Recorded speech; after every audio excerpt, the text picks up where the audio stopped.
Hey, movie retrospective time. Yeah, we got a good one this time, man. Fucking Bubba Ho-Tep. Oh, man. I love this movie. I've been wanting to do this for so long, and I was like, I subjected Tom to like a couple movies that he wasn't really crazy about, like the last two shows. Yeah. And like the last one I had to do by myself. So this week I said, okay, well, Tubi's got this for free, so we're going to do this one because we've seen this movie lots of times, and I know you really like this movie. Bubba Ho-Tep is a good example of good writing. Writing that can just draw you in to characters, and real good characters in it, man. It's got fucking Elvis, JFK's in it. Yeah. Fucking the Lone Ranger's in it. That's right. and a mummy, an ancient Egyptian mummy's in it. With cowboy soul boots. Sucker with cowboy boots. And they're all in the old folks' home. It's just, and it's totally ludicrous. And of course, JFK is black. Yeah, because why wouldn't he be? Of course. He said the CIA dyed him that way. They're hiding him. Yeah. Yeah. It's fucking... And I just like that character. I was almost maybe believing it. As weird as the rest of the movie was, maybe he was JFK. Sure, why not? And he thought they were running him from a battery in the White House. Because so much of the other shit is so absurd about this movie, right? That is real. Maybe that was supposed to be JFK. That's what I mean. That's like not even. I like that they don't even like, and they don't even tell you if Bruce Campbell's character is actually Elvis or if he's just like delusional and thinks he's Elvis. I think it's supposed to be, but it doesn't matter. It doesn't matter. Really. It is whatever you want it to be. Yeah. You can believe whatever you want about any of these characters. I just roll with it. That is Elvis and that is JFK.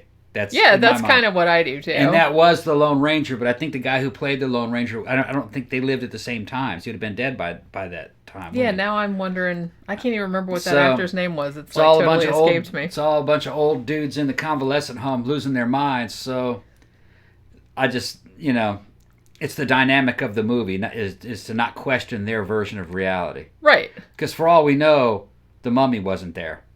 But I think it was. I think it was too. I think it was too, yeah. But that's the thing. Okay, so now if you guys haven't seen Bubba Ho-Tep, like I said, it's on Tubi right now for free, so you can go watch it. Yeah, this is a must-see. I used to have it on DVD, but I was temping at this place, like graphic designing there, and I loaned it to a guy that worked there, and then my temp job ended, and he didn't bring it back. If anybody want to give Jenny a present for her birthday, although like I said, it's get her a Blu-ray of Bubba Ho-Tep.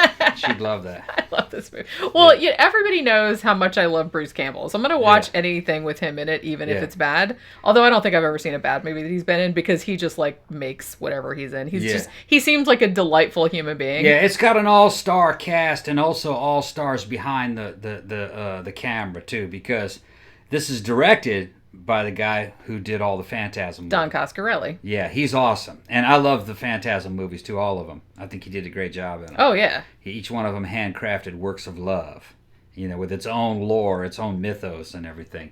And this was I think. Yeah, it is. And before I get off the fucking the subject of Phantasm, in my opinion, is the only movie series, and there's 5 of them, all right, where the series gets better as it goes.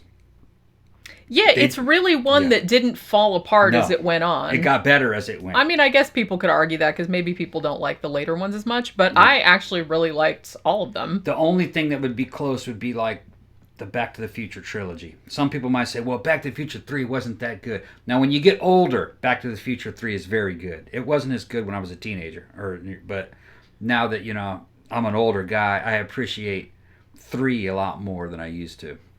But I think maybe the same could be said for Bubba Ho-Tep, because as ridiculous a premise as it is, it's actually kind of... It's deep. Yeah, and it's actually deep. Kind of like touching. Yeah. Like in the way that it talks about aging, and it talks about how we don't really value like old people, or like once they're gone, like everybody just like wants to... Behind it though was a deeper theme. Is life worth anything? Yeah. That's really what it's about. I mean, Elvis, his roommate, was a dude. He was there with him for 3 years, but he didn't really know the guy that well because he was never well enough to talk.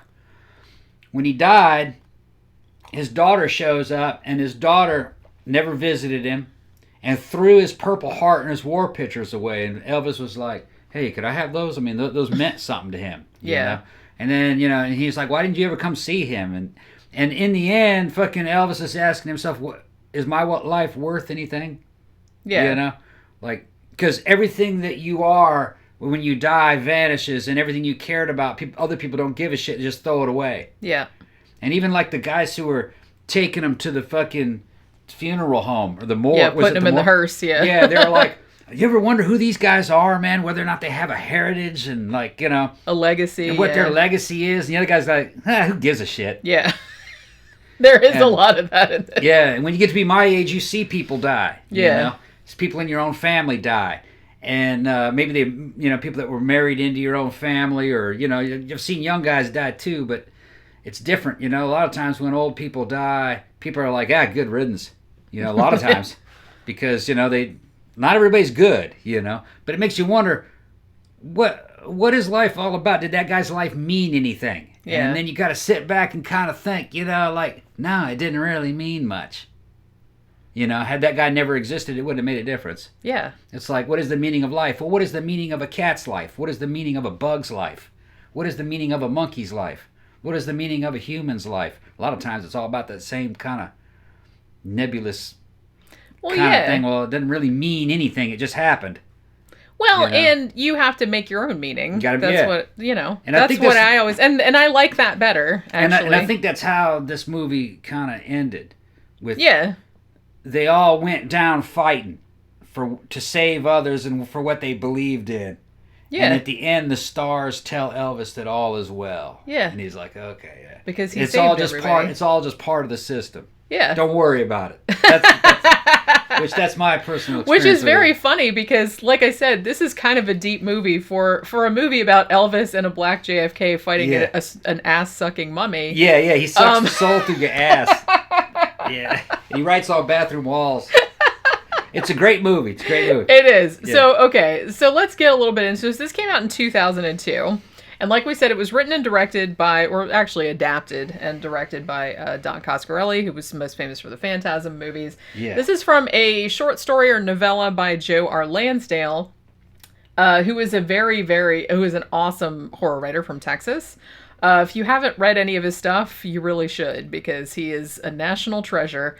And a lot of his stories are real weird like this. And from what I remember, I do remember reading this story several years ago. From what I remember, this is a very close adaptation of the story. Like, I remember it being very similar. So basically what you got, Elvis, or as he's called, Sebastian Haff. Yeah. What he says, he's in a convalescent home. Apparently he fell off a stage and broke a hip, and it got infected, and he went into a coma, and then he can't really walk anymore. So they put him in this convalescent home.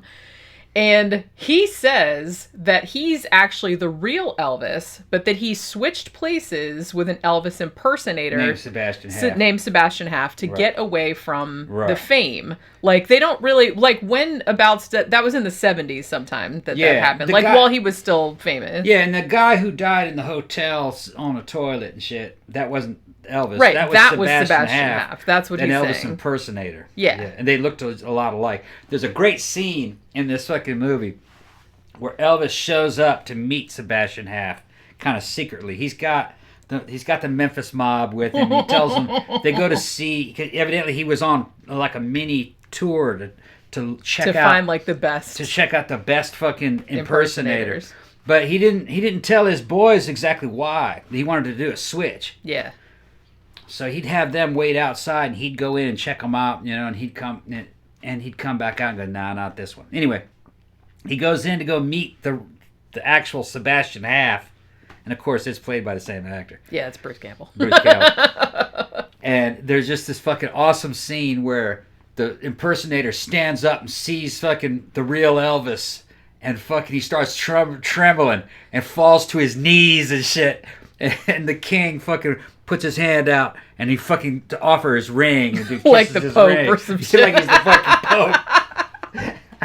So they make the switcheroo, evidently. And then Sebastian Haff walks out to the Memphis mob and goes, nah, just another loser. Yeah. And then it's, okay, let's get out of here. They don't know. But they made the switch. I do love... That's the story we're told. We don't know if it's true. Yeah, we don't know if, like... I mean, he seems to have his shit together, so... I think it is Elvis. I think it is, too. I think it's supposed to be. But like I said, they don't really tell you that, and you don't really need to know. Right. It's basically... You're just operating under the assumption that this is the actual Elvis, and he switched places. One little thing, too, that I like about that scene that's, like, kind of subtle, is that the impersonator, before they switch, he's eating a pie, because I guess he's thinner than the real Elvis, so he's trying to fatten up. That's what I thought. Yeah. Like, they don't really mention it, but it's like, he's just in there, like, eating a pie going, oh, he stands up trembling. He stands up trembling. He falls to his knees and shit. It is. And then very funny. Elvis walks up to him, just kind of world weary, like, he's going, there. There you go. Yeah, okay. Yeah. Fucking fights. Bruce Campbell is so fucking good. All these Elvisisms all happening in one spot between two Elvis fanatics. The real Elvis and a fanatic. So as it happens, Elvis and Sebastian Haff, they had done like a contract, right? So Sebastian Haff was supposed to like pretend he was really Elvis and he could have all the money and the fame and he could do everything like that.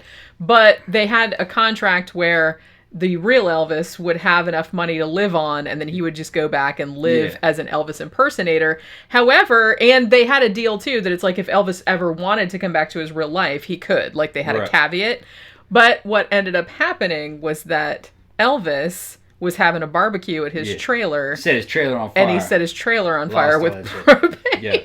Like, actually, it was a huge explosion, and he lost the contract, so he couldn't go back to his regular life. These whole Elvis scenes are not really the main part of the movie. These are all flashbacks. He's trying to explain how he got to the audience. He's explaining to the audience, basically, how he got to where there, and whether, and that he really is evidently the real Elvis.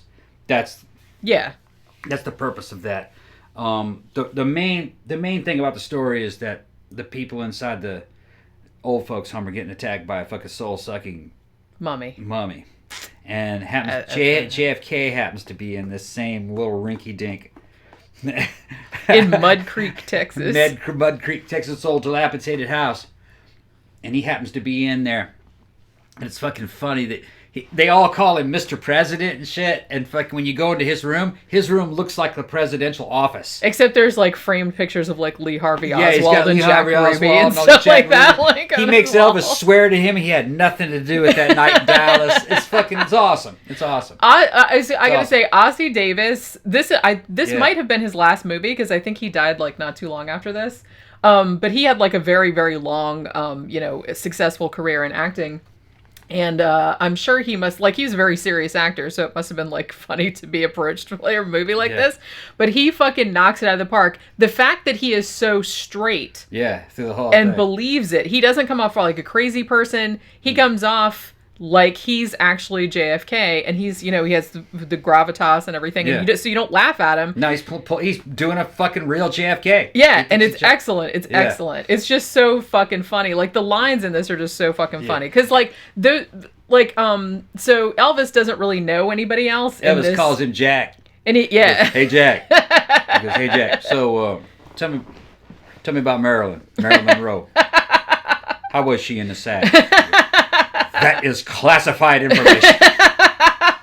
It was funny as fuck. Classified information. Yeah, that's how he says it. It's like all this shit, like, because Elvis is talking to JFK, and he's just like, I don't want to like offend you or anything like that. He was like, JFK was a white man. Yeah. And then JFK goes, you think I don't know that? They dyed me this color. Yeah, he goes. He goes, the CIA is brilliant. Isn't that what he said? The CIA did it. The CIA was hiding him. Yeah. And then his family would come to visit him, and he goes, the woman who claims that she's my niece comes to visit me. It's fucking funny. And he says that he did get shot at in Dallas, but that the CIA put his brain back together and they packed it with sand. Packed it with bags of sand. But that his actual brain is like connected to a battery at the White House or something like that. It's connected to some kind of broadcasting device that's battery powered. It's back at the White House. He's worried that that battery might die or they might shut that off. So he's slightly remote control or claims to be, but he was saying that the CIA had brilliant technology, And when the mummy first shows up, he at first thinks it's Lyndon Johnson. Yeah. Like coming to finish him off. Yeah, he thinks it's Lyndon Johnson. But like I said, we can't spoil all the fucking jokes. The thing that I love about this movie is that within the tone of the movie, it's plausible, though. That's what I mean. Well, they took, like, really the most ridiculous premise you could come up with, like, on Earth. But it's kind of low-key. Like, it's not zany. It's not, like, over the top. It's not, everything is kind of played straight. Like, the humor is very understated, kind of. And it's also, like I said, it's kind of like a touching, deep, like, exploration of aging and, like, friendship and, like, one last stand, like, being a hero, like, saving other people and, like, giving your life meaning and stuff. Yeah. So it's just, like, I really love that juxtaposition. Yeah, you see, the flashbacks will take you to other locations, and the way it's filmed, it's really cool. It kind of reminds me of the Phantasm series. Yeah, the cinematography is really nice. Yeah, cinematography is good. And then when they're inside and around the convalescent home, it's got a good tone. It's kind of a crappy convalescent home, and they have to find out where this fucking mummy's coming from, and everything is done within the scope of what an old man can do. Like, they got they're in walkers and in fucking wheelchairs trying to fight a damn mummy. Yeah. And I don't want to steal the movie's thunder. It's just, and it does make sense within the context of the lore of the movie. I mean, JFK, over the years in this movie, has become an expert on the paranormal and magic, I guess. Fucking witchcraft. He's got all kind of books about shit like that. He has to go check out his books. Yeah, so he can explain most of this because he's researched it. Yeah. Conveniently. Which, like I said, it's like, it's ridiculous, but it's not, you totally buy into it because it's not winking at itself. It's not like that. Right. You know what I mean? They're just taking it completely seriously. Because Elvis is a paranormal skeptic. Yeah, I can't understand this. How could a mummy come back to life? He's just saying stuff like that. I don't get it. Why is it here? We're in Texas. What would an Egyptian mummy be doing in Texas? Yeah, but then they do actually find out like how it got there. Yeah. But yeah, so and the funny thing too is that, like I said, the premise is ridiculous, but it's also, there's like a lot of, real lowbrow kind of humor. Like I said, the mummy like basically sucks your soul out your asshole. Yeah. And Elvis got a cancerous dick. He's got a growth on his dick. And he talks about it. And they have to. He does talk about it a lot. He worries about it. He doesn't talk about it. He worries. Internal monologue. He's worrying about what's growing on his dick, and he's impotent. And and so like you do get scenes where like the nurse has to come in and like put the corticosteroid like nurse? Stuff on. I can't remember what her name is, that actress, because she's in like a bunch of stuff. Yeah, nurse is kind of like this kind of bombshell kind of black chick. She's probably about 50. Yeah, probably. And she's got to go in there and fucking treat his dick and shit. Fucking it's embarrassing to the king. Well, yeah, as it would be. Yeah, and she's teasing him all the time about it. It's fucking funny. It's a great movie. It's just. It is. Yeah. Like I said, it seems like what ended up happening with it, it came out and they really only had, I heard they only had like 32 prints of it.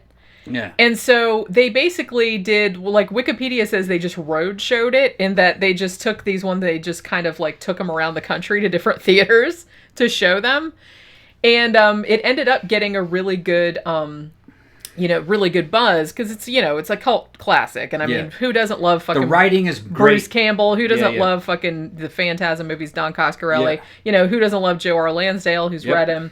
So it's like, it was really kind of the, the perfect storm. But the fact that it was hard to see it because there were only 32 copies of it, and if you didn't live in a city that they went to show it, then you didn't get to see it till later on. So when it came out on DVD, it already had like this huge built-in audience that wanted to get it because they had been wanting to see it and hearing about it and everything like that. Because like I said, how can you not want to see a movie called Bubba Ho-Tep that's about a fucking... And I love that the mummy is just wearing cowboy boots and a cowboy hat for no reason. There's no reason. It's in Texas. I guess he bought them like on those, so he would just... I think he found them. He might have found them. He found them because he got lost in Texas. It's kind of explained. Yeah, but how long ago? I'm not real clear on how long ago. It was the 60s, wasn't it? Yeah, it seemed like it had been a long time. So the mummy's been preying on the old people at this place for a long time. I guess it was wearing their clothes. But oh yeah, maybe that's what it was. I didn't think about that. Yeah, it was stealing clothes from the local people. Yeah, so okay, it had I got Texan clothes on. I got it. And it's just a good movie, man. As good as a Phantasm movie, as good as a Evil Dead movie. I think the tone is closer to a Phantasm movie. Of course, same director. Yeah. The writing is really good. It's more a comedy than horror. Comedy, mystery. Comedy, paranormal, mystery, sleuth movie with action, old man action. Old man action. Yeah. Yeah, we got, and Kemosabe is in there too. Yeah. Asshole. Yeah. Asshole. Yeah. That guy. Yeah. Kemosabe went down fighting. Soul intact. Yeah. It's just like, it's so sweet. Like the friendship between Elvis and JFK and like them just like solving the mystery and how they're going to kill this mummy and it makes sense because you got Elvis, he's basically the star and the narrator of this movie, all right? So, of course, it's at the end of his life, but it's still Elvis's innate internal instincts to make shit having to do with himself as cool as fucking possible. Yeah. So you're in your 80s trying to make what you're doing sound as cool as fucking possible. When not much physically happened. Well, it kind of does. Yeah. But, But like you said, you have he's got a walker and shit. Yeah, I mean, in the context of these are two very old men who can barely walk. Yeah. And, they have to fight a mummy. They got, and they're not really entirely sure what they're doing. They got all kinds of, medicine bags and fucking special fucking talismans and flamethrowers, homemade flamethrower. Words of power. And stuff that they dreamt up in or stuff that they read in books. JFK read about it in a book. You just got to see it. It's a must see. It's a must see. It really, it's like the quintessential. It's one of the quintessential like cult movies. Yeah. You know what I mean? And like I said, the fucking cinematography is beautiful. The score is fantastic. It's exactly that's right. The score is what really like good. A sun bleached Texas movie would sound like. Yeah. Like it's really good. Also, I have to say, but the action scenes all have fucking black metal playing. Did you notice that? Kinda, yeah. Yeah. Heavy metal or black metal fucking playing. Yeah, and all the stuff with the scarab beetles and everything like that. It's super funny. And it's like I said, this is early 2000s, 2002, so it's all, as far as I know, it's all practical effects. They don't do any CGI or anything. So the bugs are all... he fights a scarab beetle about the size of a damn apple. Yeah. Bigger, actually. Size of a crab, at least. And the mummy makeup looks really good. Like, Bubba Ho-Tep looks really good. Yeah, there's like some parts where Bubba Ho-Tep... Bubba Ho-Tep was not his name. That's what Elvis calls him. Like some kind of Bubba Ho-Tep. But Bubba Ho-Tep looked at him and their minds touched. And they he got like a visions from Bubba Ho-Tep. Like what happened to him. him. Like how he died and stuff Elvis like that. has all kinds of spiritual moments and shit in there.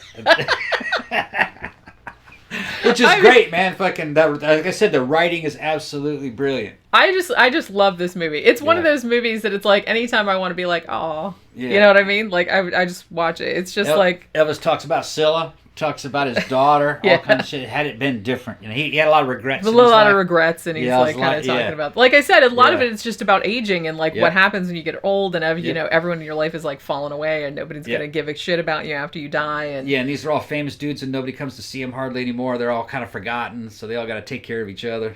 Yeah, it's like, it's really cool. It's like, I really, really like the way they kind of played with that theme. And like I said, it's like really sweet and like really heartfelt. Yeah. And I think that's what makes it work. They didn't do it like a jokey, like it's a funny, like a bizarre premise, but they didn't do it like real jokey. They did it like... Yeah. There's also a lot of like spiritual truths, universal truths in it. Yeah. Like I said, we said it earlier on in the review. It's actually a deceptively deep movie. It is. And like I said, it's kind of sad, but not in a boo-hoo kind of way, but like in a poignant kind of way. It has a happy ending, though. Yeah.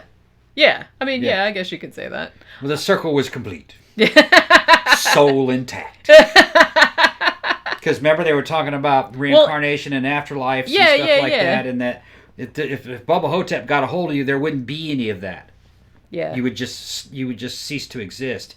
and he would shit you out in the toilet. Yeah, you would just go through Bubba Ho-Tep's. Yeah, so they call it soul residue. Yeah. You'd shit out some soul residue. Yeah. It's fucking funny. Like I said, it sounds ridiculous. Like it almost sounds like a trauma movie. Like when you're talking about it, like with all the poop and everything. But it's like just not. It's just that's what I like about it is this just juxtaposition of like the weirdness. That was how JFK described it. Yeah. They would just crap you out like soul residue. But like the fact that Ossie Davis is so fucking good at this, it's like he's just completely straight faced, completely like I said, you just fucking buy it, and it's just so fucking funny. And Elvis is going, "Oh my, I don't know, man. So good. It's so good. Funny. It's just like, yeah. So I wanted to say, too, while we were talking about Phantasm, old Reggie Bannister has kind of a cameo in this. Yeah. I think he's like the head of the... He's in charge of the nursing home, I think. He's only like in a couple of scenes. Yeah. But it was like, it's always nice to see him because we love Reggie. You know what I mean? But yeah, so... I mean, if you haven't seen Bubba Ho-Tep and you're... fucking 5 thumbs up. And you're... 5 thumbs up. 5 thumbs up, yeah. Thumbs, big toes. 5 thumbs up, yeah. It's legendary. It is, yeah. Like I said, it's not going to be like an over the top if you're expecting like a crazy over the top kind of movie. It's not really like that. The movie's got soul. But yeah, it's just a really weird. It's hard to describe to somebody. You can vibe with the movie. Yeah. You can just go, okay, yeah.